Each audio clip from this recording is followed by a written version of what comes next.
Third mistake that married women make is the mistake of familiarity.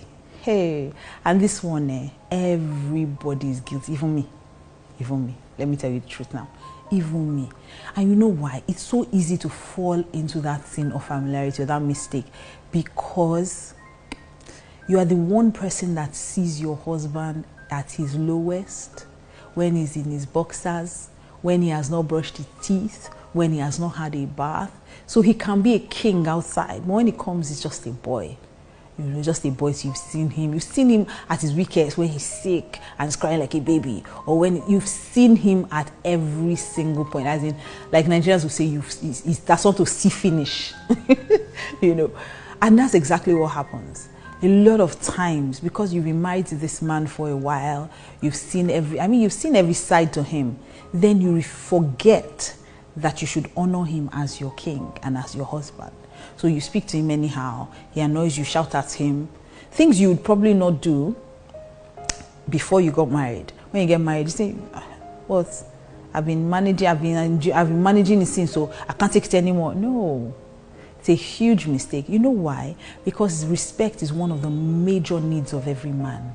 Every single man needs respect. Every man wants to be the king of his castle. And the truth is, the king must be venerated. He must be worshipped.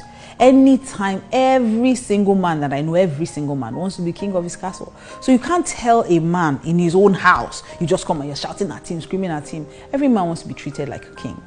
And I've learned that if you treat a man like a king, he will treat you like a queen.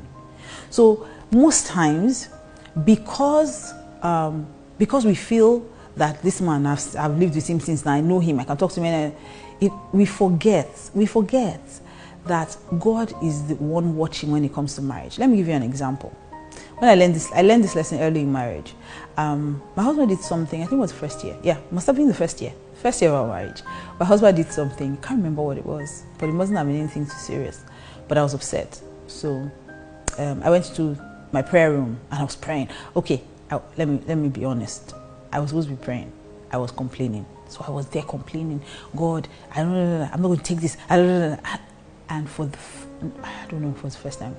Maybe the first time in our marriage, I literally heard the audible voice of God. How dare you? How dare you? It's because I gave you my son. I ran out, I've told this story many times. I ran out of the bedroom like somebody was chasing me. I'm like, what? Like, you must treat him with honor. Do you understand, first of all, that this is your man of God? I said, okay. See why I didn't want to marry pastor? I don't like problem. But I learned over time that no matter how angry I am with my husband, he can attest to this. No matter how angry I am with my husband, I must first treat him with honor and with respect. I have never, in the 15 years we've been married, I have never raised my voice at him. Has he done things that have annoyed me? Yes. Has he done things that make me even want to disrespect him? Of course. Has he made things that make me want to humiliate him? Are you kidding me? If you're a married woman, you know that you've experienced every side to a man. There are times where you just want to just press him and let him just press him, you know. They can be very annoying, to be honest. I can't lie to you. And the truth is that even though he's all these things, he's still my head. He's still my pastor. I tell women every time, you must learn to respect your husband the same way you would respect your pastor. A lot of women who, I'm talking Christian women now, you know, a lot of Christian women respect their pastors.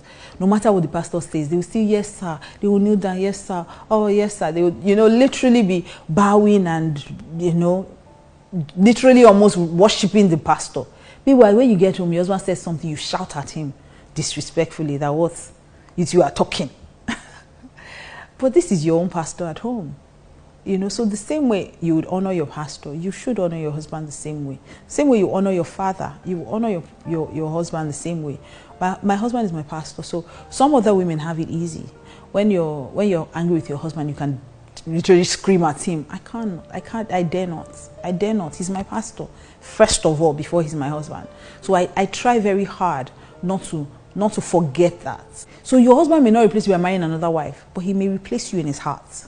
So he's not talking to you about very important things. He's not talking to you about sensitive things. You now notice that he's talking more to his friends. He's talking to his brothers. He's talking to his siblings. He's talking to his extended other family members, but he's not talking to you. check your heart. If you have been treating him with disrespect, a man will simply log out. If he's even a good man, he might not marry someone else. I know some evil men that will just move on. They will vash you, banish you, and go and look for an Esther, one small fine girl that they can just replace you with. I'm trusting God that your husband is not that kind. But I'm talking about men who are even Christian and godly. They will just log out. They say anything they want to tell you, shout at them, talk to them anyhow. Men hate disrespect. And that is the mistake married women make. They disrespect their husbands constantly. No matter how annoying your husband is, no matter what you want to tell him, there must be a way you can tell him respectfully and prayerfully.